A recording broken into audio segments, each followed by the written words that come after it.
सबको जय मसीह की, प्रेज़ द लॉर्ड। जो मुझे देख रहे हैं, सुन रहे हैं, आप सबको आज के सुबह के समय में हम धन्यवाद देते हैं। प्रभु आपको बड़ी आशीष देने वाला है।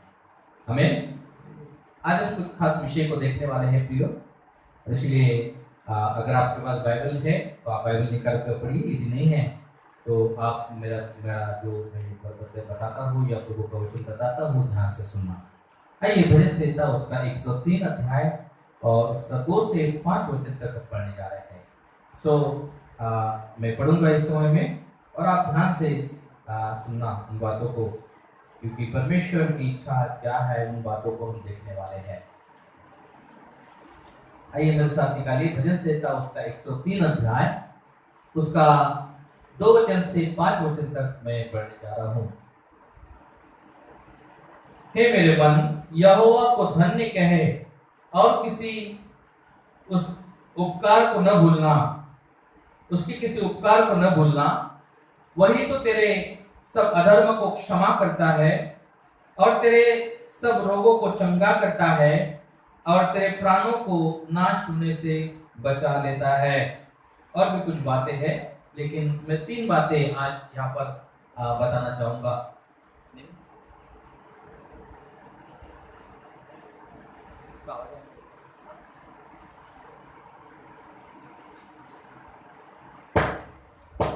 इसका आज का विषय है परमेश्वर के उपकार को कभी नहीं भूलना।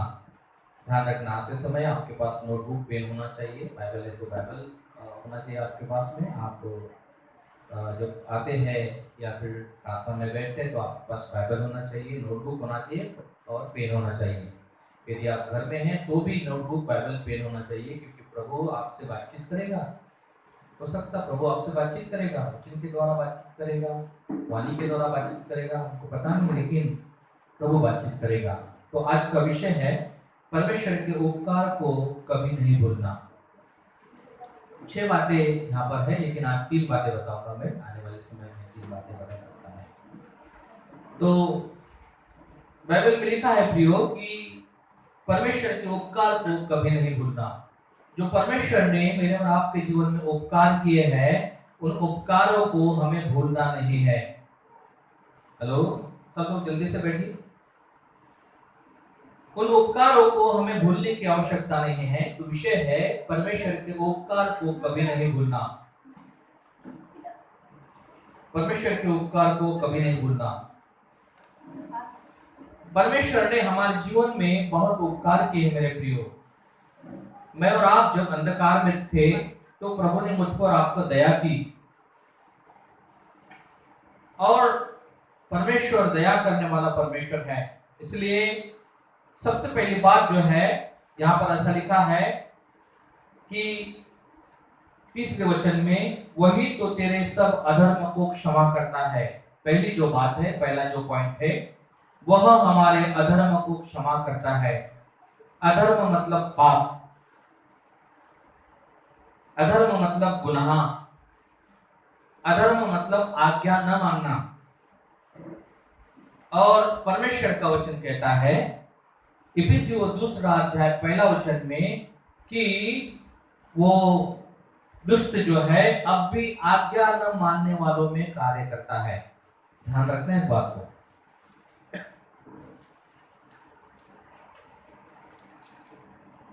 उसने तुम्हें भी जिलाया, इफिसियों 2 अध्याय 1 वचन, उसने तुम्हें भी जिलाया जो अपने अपराधों और पापों के कारण मरे हुए थे, जिनमें तुम पहले इस संसार की रीति पर और आकाश के अधिकार के हाकिम अर्थात उस आत्मा के अनुसार चलते थे, जो अब भी आज्ञा न मानने वालों में कार्य करता है। अब भी वो कार्य करता है। आज्ञा जो नहीं मानते हैं, आज्ञा जो नहीं मानते हैं, अब भी इसी समय में भी वो कार्य करना आरंभ किया है। उसका कार्य, दुष्ट का कार्य समाप्त नहीं होगा। ध्यान रखना इस बात को। वो हमसे बहुत ज्यादा होशियार है। हम सोचते हैं कि मैं बहुत ज्यादा होशियार हूं।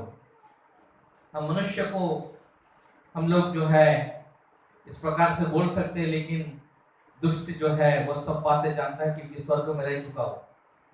स्वर्ग में रह चुका है, सब स्वर्ग की हर एक बात जानता है, उसके सामने सब कुछ बनाया गया, मनुष्य भी उसके सामने बनाया गया है और वो सब कुछ जानता है। लेकिन जिस दिन बाइबल में लिखा है कि जिस दिन उसके अंदर घमंड आया, वो स्वर्ग से नीचे पटक दिया गया पृथ्वी पर, उसके आकाश में घूमते रहता है, दुष्ट घूमते रहता है और वो उन लोगों में कार्य करता है जो आज्ञा नहीं मानते हैं। ध्यान रखना इस बात को, जो आज्ञा नहीं मानते परमेश्वर की, उन लोगों के जीवनों में वो कार्य करता है और उन लोगों को उसका एक ही मकसद है कि जो परमेश्वर ने बनाई रचना, परमेश्वर ने बनाए है मनुष्य का स्वरूप, उसको नाश कर दे, डिस्ट्रॉय कर दे। ध्यान रखना इस बात को। आज पूरा विश्व जो है भयभीत है, डरा हुआ है, सहमा हुआ है, लेकिन प्रभु के लोग सुरक्षा में हैं। प्रभु के लोग सुरक्षा में हैं। सावधानी रहना बहुत जरूरी है। रास्ते से जब आप बाइक चलाते हैं, गाड़ी चलाते हैं, साइकिल चलाते हैं, आंखों में तेल डालकर चलाते हैं, थोड़ा सा इधर उधर हो गया तो आपका एक्सीडेंट हो सकता है, कुछ भी हो सकता है। रेड सिग्नल आया तो आपको रुकना है, ग्रीन आया तो चलना है। अगर रेड में निकल गए तो धोखा हो सकता है, फाइन पड़ सकती है आपको, आपकी गाड़ी लाइसेंस जब्त हो सकता है क्योंकि आपने गुनाह किया। वैसा ही जो प्रभु के लोग हैं, परमेश्वर के लोग हैं, मैं एक ही बात बताना चाहता हूँ प्रियो, अगर कुछ गलती होती है तो तुरंत हमें क्षमा मांगने की आवश्यकता है। जानबूझकर गलती नहीं करना है, लेकिन यदि कुछ गलती होती है हम मनुष्य होने के नाते, तो तुरंत घुटने पर आना है, घर जाकर घुटने पर आना है, क्षमा मांगना है प्रभु से। यदि किसी को हमने गाली दिया या बुरा भला कहा, हो सकता है अनजाने में या फिर जोश में आकर ऐसा हुआ या क्रोध में आकर ऐसा हुआ, तुरंत क्षमा मांगना है, उसको भी क्षमा करना है। वो अंदर में बात रखना नहीं है, नहीं तो आपको आशीष नहीं मिलेगी, आपका अधर्म क्षमा नहीं होगा। इसलिए हमें ध्यान देना है, परमेश्वर की आज्ञा का पालन करना है। पहली बात वो कहता है कि परमेश्वर ने हमारे अधर्म को क्षमा किया है। हम गुनहगार थे, सूली पर मैं और आप चढ़ने वाले थे, मुझे और आपको सूली होना था, लेकिन वो चढ़ गया। देखो कितना महान परमेश्वर है हमारा। एक पिता का हृदय उसके पास है, एक पिता का हृदय उसके पास है। पिता अपने बच्चों को, माता पिता अपने बच्चों को प्यार करते हैं, उसको जरा सा भी धक्का लगा तो वो उनका मन व्याकुल होता है, मेरे बच्चे को ऐसा हुआ, मेरे बच्चों को दुख लगा, व्याकुल होते हैं। हम शारीरिक माँ बाप होने के नाते इतना हमारे अंदर में उसके प्रति दया आती है। तो हमारा स्वर्गीय पिता जिसने मुझको आपको बनाया अपने हाथों से, तो कितना दयालु परमेश्वर है। पिता का हार्ट है उसके पास, पिता का हृदय है। और इसीलिए मैं और आप जो है पाप के दलदल में पड़े हुए थे, पापों के दलदल में पड़े हुए थे मेरे प्रिय। मैं और आप को कोई निकाल नहीं सकता था, लेकिन प्रभु ने मुझको और आपको निकाला। यशायाह 53:6 में लिखा है, हम तो सब के सब भेड़ के समान भेड़ों की नाई भटक गए थे। जैसे भेड़ वन में भटकती है, हम भटक गए थे। लूका में एक उदाहरण यीशु मसीह ने कहा, 15:3-7 पढ़ेंगे तो एक व्यक्ति की 100 भेड़ें थी। वो जंगल में चराने गया और चराते चराते एक भेड़ भटक गई, चले गई किधर। भेड़ भटकने का एक कारण है चरवाहे की लापरवाही। चरवाहे की लापरवाही। जो चरवाहा होता है, मैं और आप एक चरवाहा है। चरवाहा का मतलब भेड़ों को चराने वाला। मैं और आप प्रभु के विश्वासी है, तो एक भेड़ जो चरवाहे का दरवाजा मुझको और आपको दिया है। जो प्रभु में नहीं है वो भेड़े हैं, भटकी भी। जो भीतर आए हैं वो भीतर के हैं। इसलिए ध्यान रखना कि हम तो सबके सब भटक गए थे भेड़ों के समान, और हम में से हर एक ने अपना अपना मार्ग लिया, लेकिन परमेश्वर ने हमारे अधर्म का बोझ उसी पर डाल दिया। Praise the Lord. और वो जो 100 भेड़ें थी जंगल में गया, वो या हो सकता है वो जंगल में और कुछ चीजें रहते हैं, सब बेर रहते हैं, है ना, वो जंगली जो जो मन्ना रहता है, जंगली चीजें रहती है ना।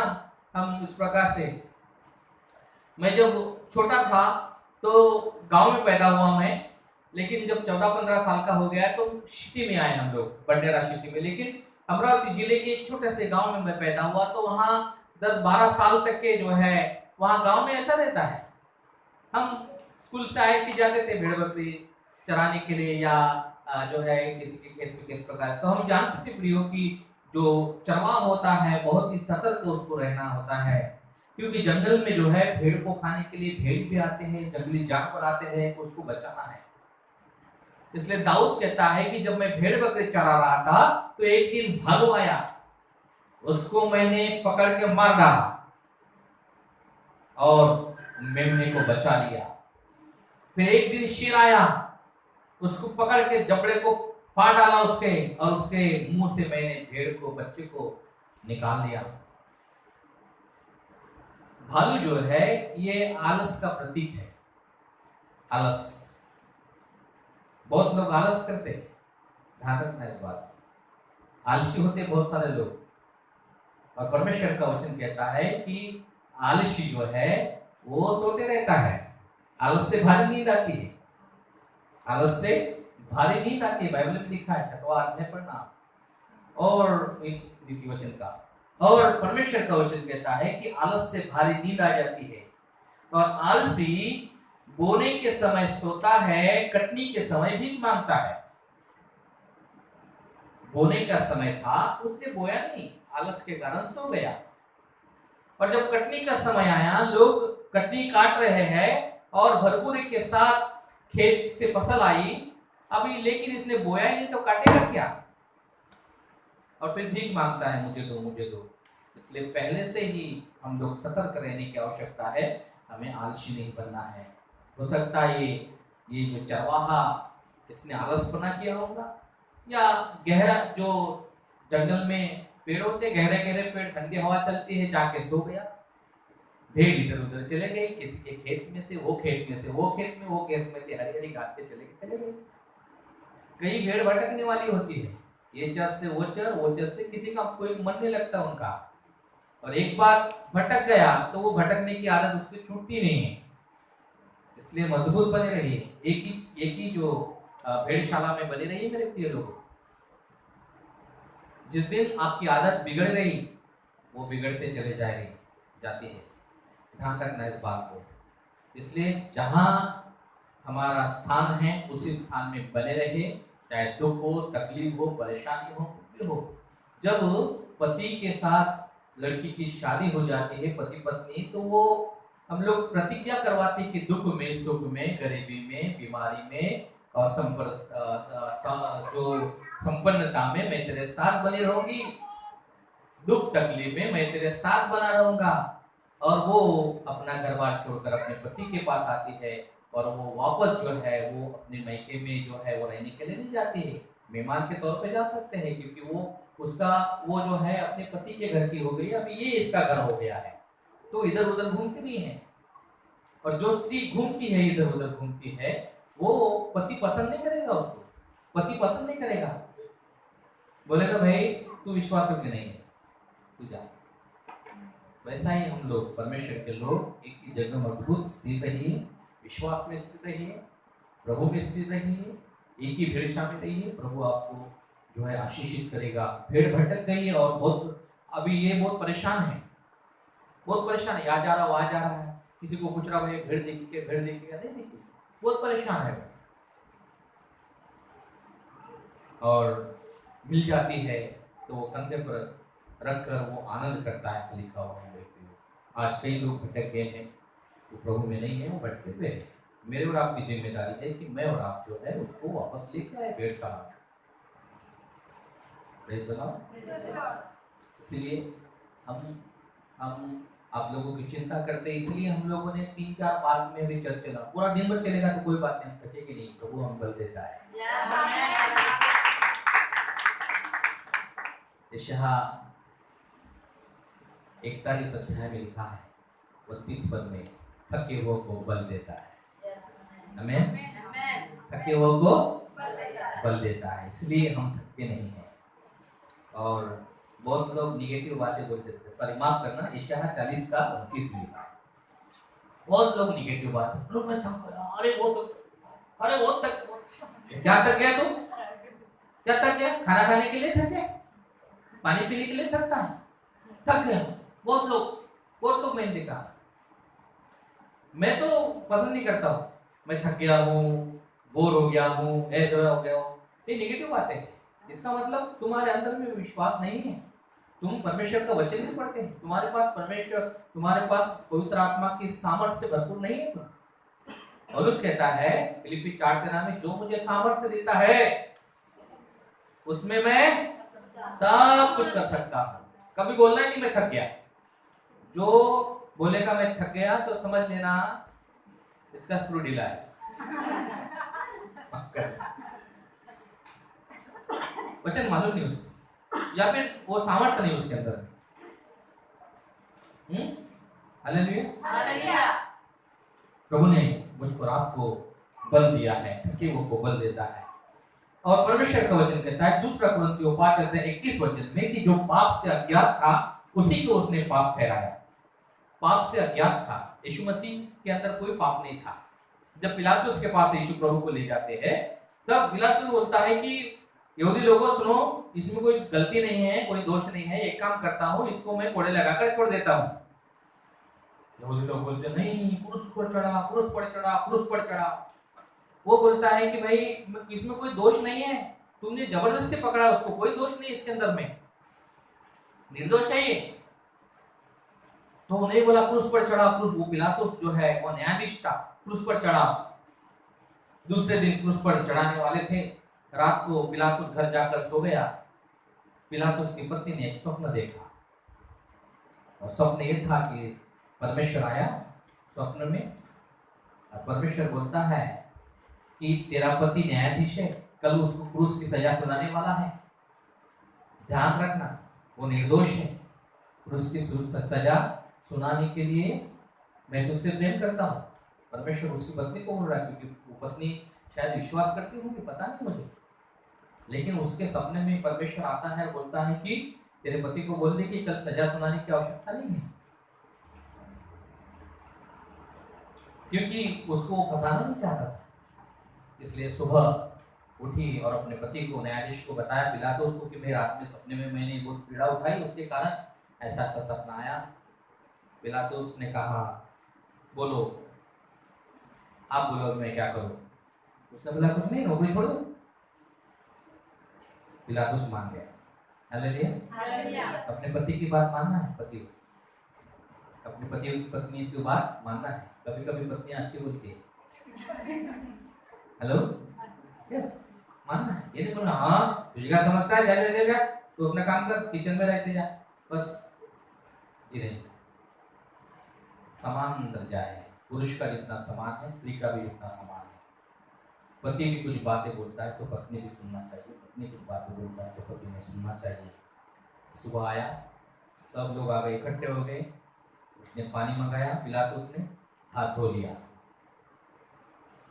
नमस्कार मैं ये पद छोड़कर जा रहा हूँ, लेकिन मैं अभी इस पद जो है, ये पद जो है, नौकरी पर जरूर हूँ मैं, लेकिन वहाँ पर हम देखते थे सिपाही और लोगों ने वहाँ पर यीशु मसीह को क्रूस पर चढ़ाया, लेकिन उसने हाथ धोया। बाइबल में लिखा है कि यदि पापी तुझे फुसलाए तो उसके साथ नहीं जाना। अगर पापी तुझे पाप करने के लिए, बुरी बात करने के लिए, झगड़े पेशाब करने के लिए, किसका मर्डर करने के लिए, सुपारी लेने के लिए मत जाना उसके साथ में। झगड़ा करने के लिए, किसी को मारपीट करने के लिए, झूठी गवाह देने के लिए जी नहीं, जाने की आवश्यकता नहीं है। बोलना भाई माफ करना, मैं खा सकता हूँ, क्या बोलना, कोई बात नहीं, प्रभु आपसे क्या करेगा। सच्चाई है, आमीन। याकूब के पुस्तक में लिखा हुआ है कि तुम्हारी बात हाँ की हाँ और ना की ना होना चाहिए। हाँ की हाँ, ना की ना, हाँ की हाँ, ना की ना, सीधी बात। क्योंकि झूठ का भाग नरक में, स्वर्ग में नहीं है, झूठ का भाग स्वर्ग में नहीं। हमने पढ़ा मिला था हमको, वो पढ़ा हम लोगों ने। प्रकाशित वाक्य में देखा है कि झूठ का भाग जो है नरक में है, जहाँ शैतान उसके दूत कहते हैं। शैतान झूठा है, और इसलिए छोटी छोटी बातों से शैतान ने हवा को बहकाया, और उसके बहकाव में हवा आ गई। लेकिन हम नहीं आएंगे, क्योंकि हम यीशु मसीह से पैदा हुए। आमीन। यीशु मसीह से पैदा हुए।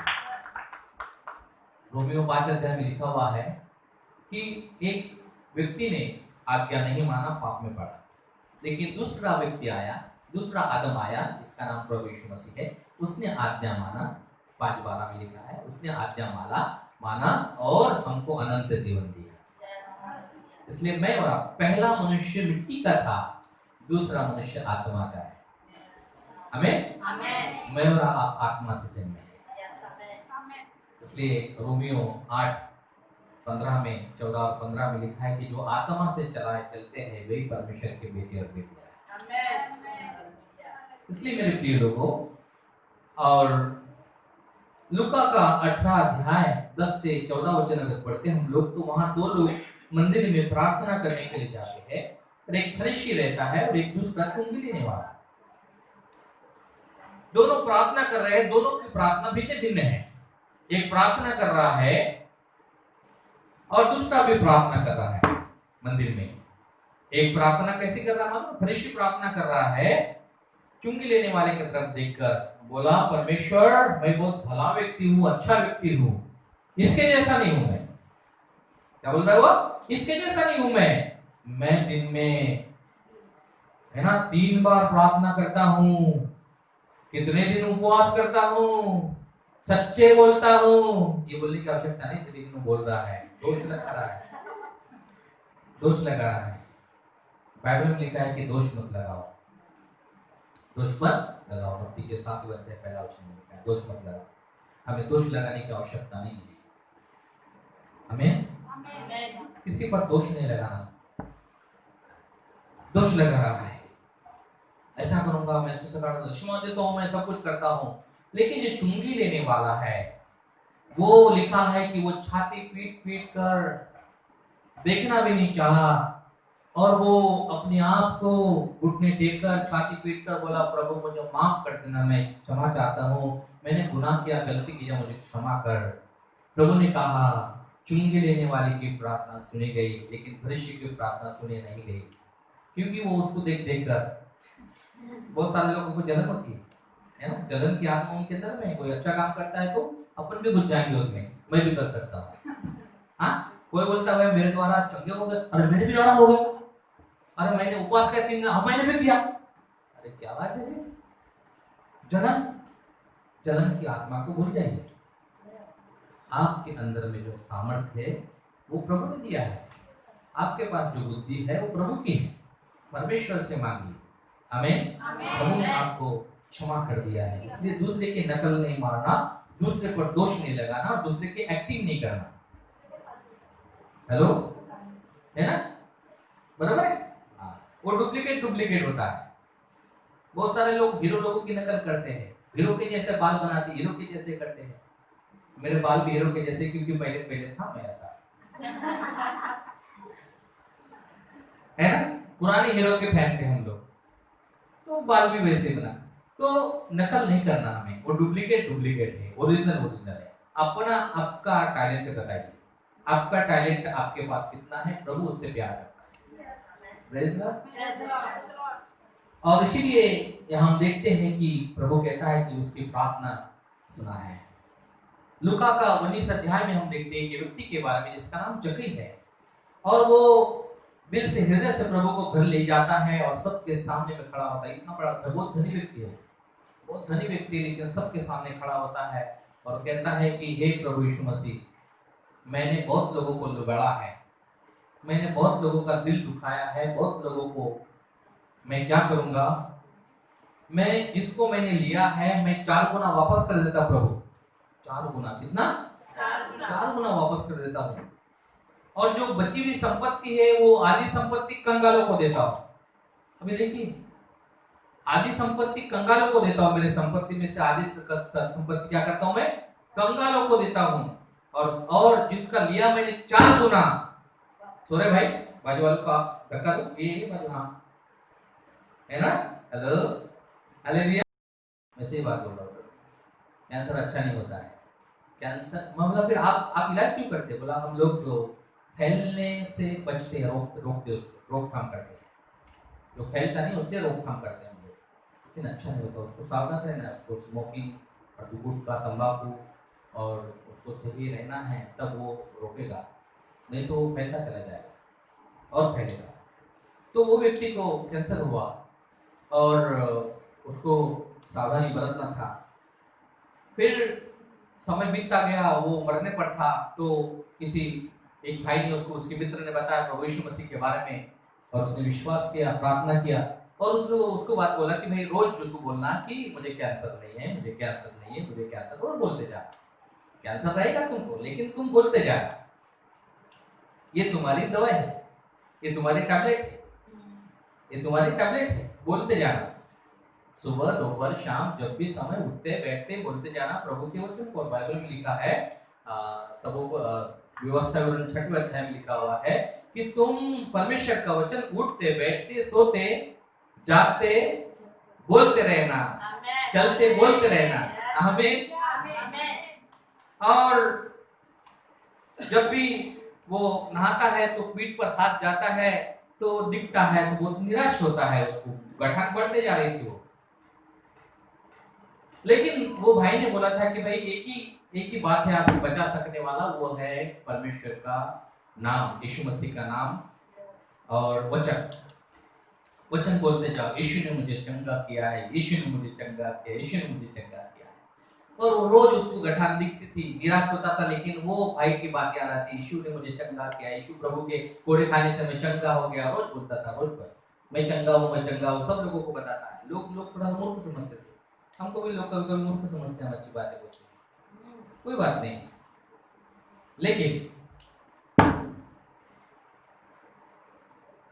एक दिन नहाते नहाते उसका हाथ पीछे में गया, गठान नहीं दिखे उसको, साबुन लगा के वो नहाने वाला था, उठ के बोला अरे नहीं दिख रहे, देखो देखो परिवार के लोगों को बोला अरे बोला अरे नहा तो लो पहले, नहीं मुझे लगता है प्रभु ने मुझे चंगा किया।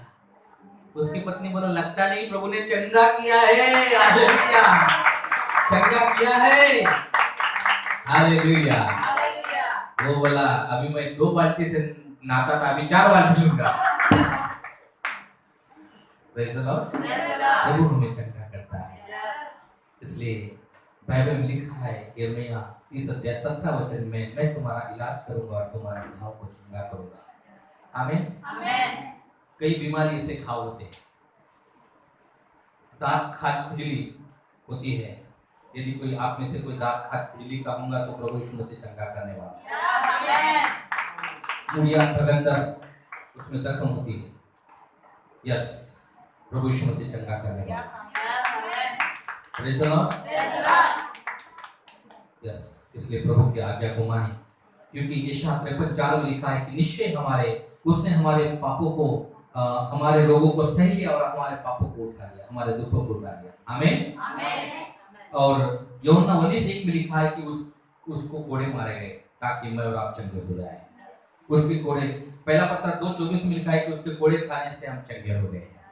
वचन बोलना है, चंगाई के वचन ढूंढना है, पूछना नहीं है प्रभु बताओ कहाँ लिखा है, ढूंढो ना भाई। तुमको ढूंढ नहीं सकते क्या? बाइबल तुम्हारे पास में सब रेडीमेड हो ना, रेडीमेड से बीमारी होती है, रेडीमेड खाना नहीं, बता रहा हूँ मैं आपको। कभी कभार ठीक है, जैसा आपका मैरिज एनिवर्सरी है, बर्थडे है, होटल में गए, फास्ट फूड खा लिया, चलो एंजॉय कर सकते हैं परिवार के साथ में, लेकिन रोज फास्ट फूड मत खाना।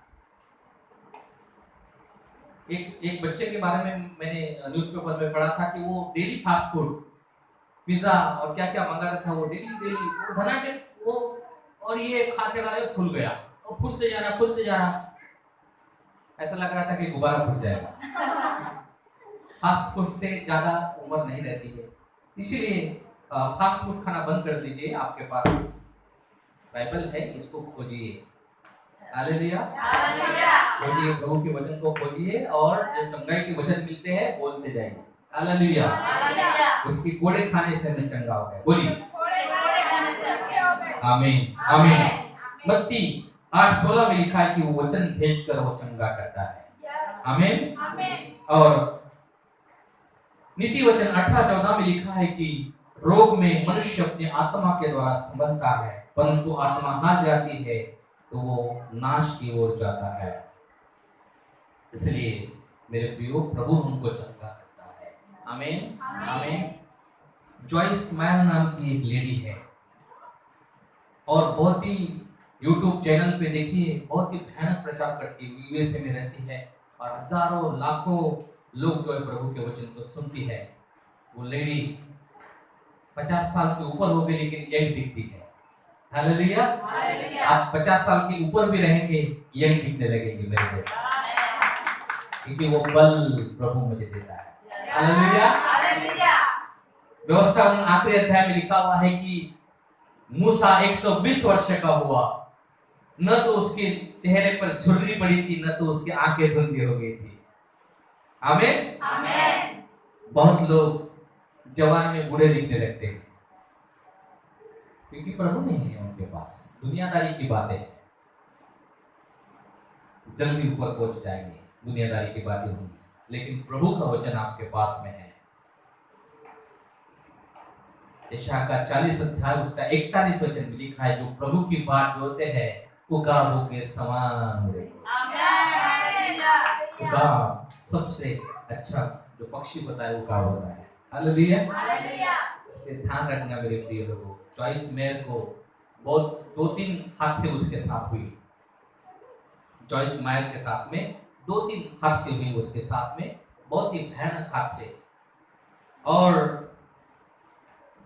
जब उसका पति जो है वो तलाक हो गई, अपने जो है माफ करना, वो जो घर में थी, तो उसके पिता ने उसके ऊपर बलात्कार किया, दूसरी शादी किया। शादी करने के बाद अपने पति के घर में गए, उसको ब्लड कैंसर हुआ, मृत्यु के करीब पहुंच गई। चारों तरफ से परेशान, आत्महत्या करने पड़ती है, लेकिन उसको सहेली ने प्रभु का वचन बताया। आपकी कोई फ्रेंड होगी ना तो आपको बताना चूकना नहीं। कोई फ्रेंड होंगे ना या काम पर के होंगे, उसको बताना प्रभु के बारे में। ऐसे ना देखो, हाथ मिला रहे हो, फ्रेंड है ना, ये फ्रेंड है, हाथ मिला रहे, गुड गुड, बहुत अच्छा। ममता ने आपको बताया कि आपने ममता को बताया? इन्होंने बताया। ममता के ताली बजाइए, क्योंकि समझ में नहीं आता। ममता को प्रभु बहुत आशीष देगा। आप लोगों के आत्मा के बारे में सोचना, लोगों के आत्मा के बाहर जब जाते थे, आप लोगों के आत्मा के बारे में सोचना, क्योंकि भयानक बातें होने वाली है। ये तो आरंभ है। और परमेश्वर का वचन कहता है तीसरी बात, हमारे प्राणों को नाश होने से बचा लेता है।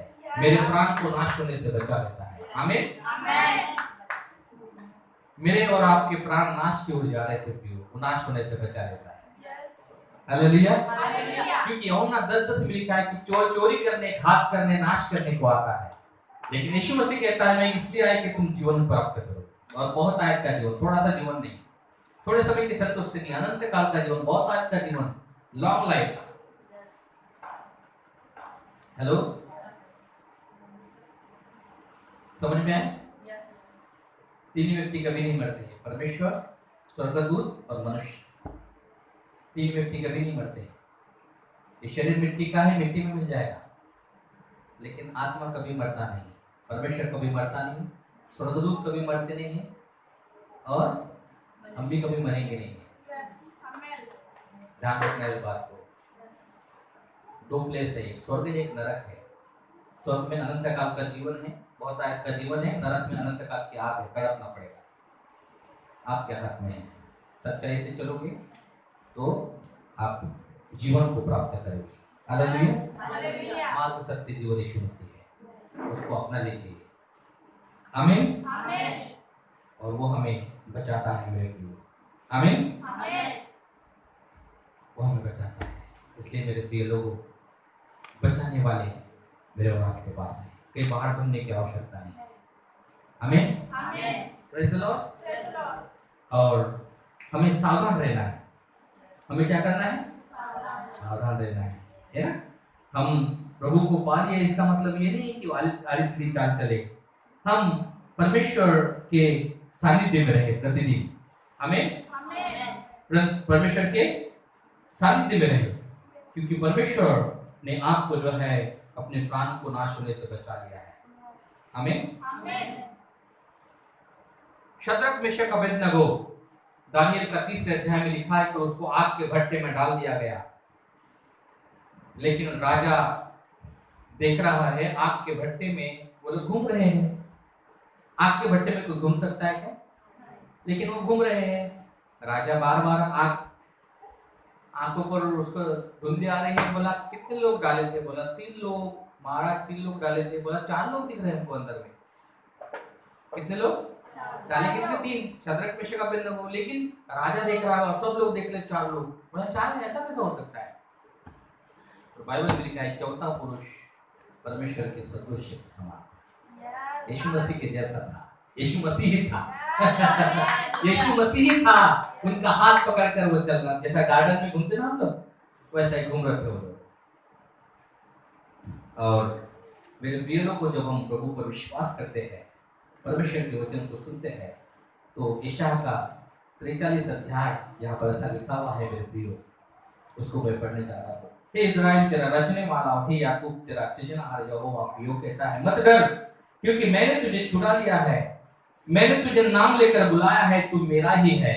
2 वचन ध्यान से सुनना। जब तू जल में होकर जाए तो मैं तेरे संग रहूंगा, जब नदियां में होकर चले तो मैं वे तुझे डुबा नहीं सकेंगे, जब तू आग में से चले और तब तुझे आँच नहीं लगेगी और उसकी लौ तुझे जला नहीं सकेगी।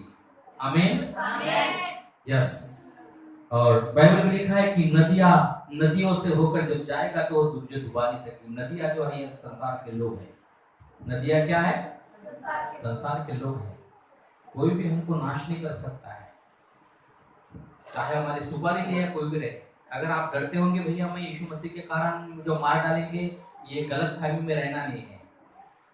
हेलो, आपके प्राण को कोई स्पर्श नहीं करेगा जी, नहीं। कोई भी आत्मा आपके आत्मा को नाश नहीं करेगा, इसलिए ध्यान रखना। हमको कोई भी मार नहीं सकता है, क्योंकि परमेश्वर का वचन कहता है, प्रकाशित वाक्य 1:18 वचन में, मैं मर गया था, अब मैं जिंदा हो गया हूँ, और मृत्यु और अधूरे की कुंजियां मेरे पास है, और वो कुंजियां मैं आपको देता हूँ। वो कुंजी मेरे और आपके पास में, कोई हमको मार नहीं सकता। हालेलुया। उससे डरो जो नरक में से निकालकर स्वर्ग में ले जाता है। उससे मत डरो जो आपको स्वर्ग ले जाने की हिम्मत नहीं उसकी। मनुष्य के पास उतनी शक्ति भी नहीं कि उद्धार कर सके। वो भी खुद नरक में जा रहा है और आपको भी नरक में ले जाएगा। इसलिए मनुष्य से डरना नहीं है, परमेश्वर से डरो। किससे डरो? आपके बाजू वाले से कहे, परमेश्वर से डरो, मनुष्य से नहीं। मनुष्य से हालेलुया। मनुष्य कोई नहीं, कुछ नहीं बिगाड़ सकता आपको, कोई भी व्यक्ति हो, क्योंकि मनुष्य के लिए जो प्रार्थना करेंगे वो बचा जाएगा, लेकिन डरेंगे तो आपको लेकर मरेगा। आप भी जाएंगे, वो भी जाएगा। हेलो, एक मन है ना, जैसा गुरु वैसा चला, दोनों नरक में ठेला ठेला। तो आप किसके चेहरे बनते हैं, किसके कौन गुरु बनता है? हमारा गुरु तो एक ही है, यीशु मसीह। आइए अपने स्थान पर खड़े हो जाए, प्रभु को धन्यवाद। अपने हाथ को स्वर्ग पे उठाएं। मेरे प्रिय लोगों, परमेश्वर के प्रिय लोगों, परमेश्वर को महिमा दे, परमेश्वर को महिमा दे। इस समय में हम परमेश्वर को धन्यवाद देते हैं।